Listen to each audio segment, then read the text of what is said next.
ने खुद अपने हाथों से लगाया था। अब्बास की जुर्रत नहीं है, हिम्मत नहीं है, जिसको नबी अपने हाथों से लगा दे अब्बास को हटा देता। अब उमर ने सुना उमर रोने लगे, अपना सीना फूटने लगे, अपने आप पर लानत और मलामत करने लगे।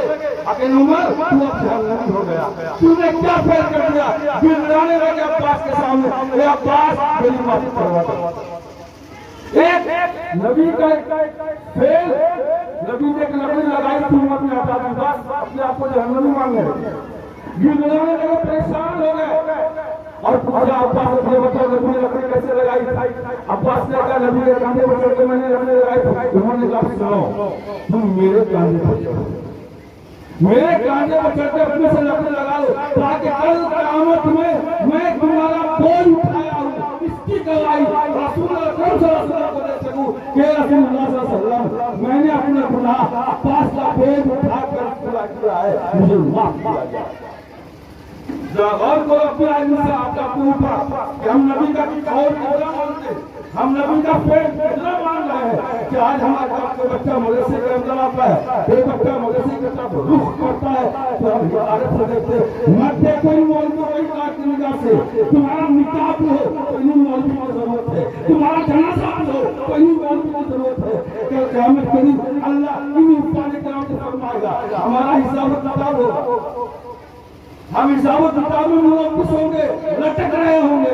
अल्लाह हाथ को आगे बुलाएगा, आओ उस्ताद आगे आओ, पढ़ते जाओ चलते जाओ, जितना याद होगा जन्नत में अपनी मंजिल पालोगे। हम हिसाब किताब में मुब्तला होंगे और आप लोग चल चल जन्नत चले जाएंगे।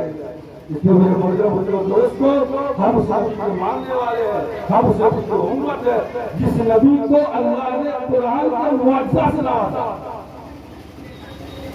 अब एक मिनट में आउट हुआ, कुरान का मुआवजा क्या मेरे दोस्तों, जरा गौर करो कि हमारा अपने कुरान को अहमियत पूरी दी।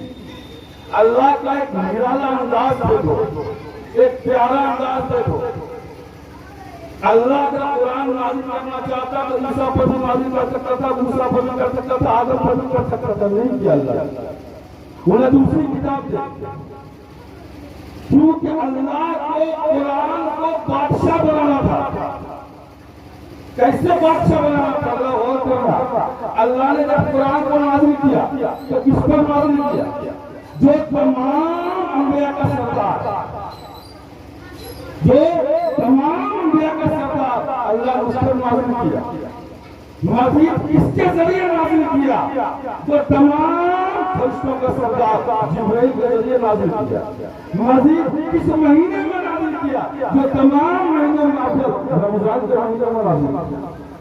ये अल्लाह ने कुरान को ये इजाज़त क्यों बख्शा, ताकि देख ले दुनिया वाले मैंने कुरान को सरदार बनाकर भेजा है, कल क़यामत में भी कुरान वाला ही सरदार रहेगा, जन्नत को जाने वाला ही सरदार रहेगा, वही सरदार रहेगा जिसके सीने में कुरान होगा।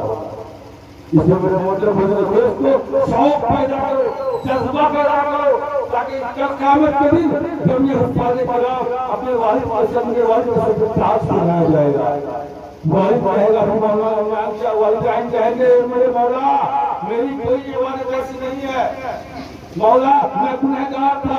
अल्लाह फरमाएगा तुमसे गुनहगार था, लेकिन तुमने अपनी औलाद को हाफिज़ कुरान बनाया। इसका एजाज़ जितना हाफिज़ कुरान को है उतना ही एजाज़ तुम्हें भी है, क्योंकि तुमने रात दिन मेहनत की।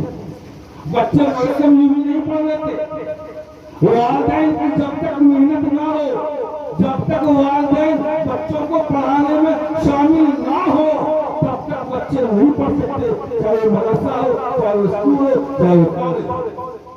फर्क यही है कि बच्चे यहाँ मदरसे में पढ़कर दुनिया भी हासिल करते हैं और दीन भी उनका है।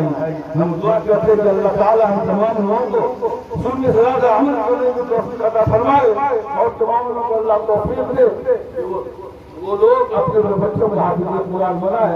अल्लाह ताला दुनिया के ज्यादा अमल करने की तौफीक अता फरमाए। वो आपको दरवाज़ा नहीं मिल जाए।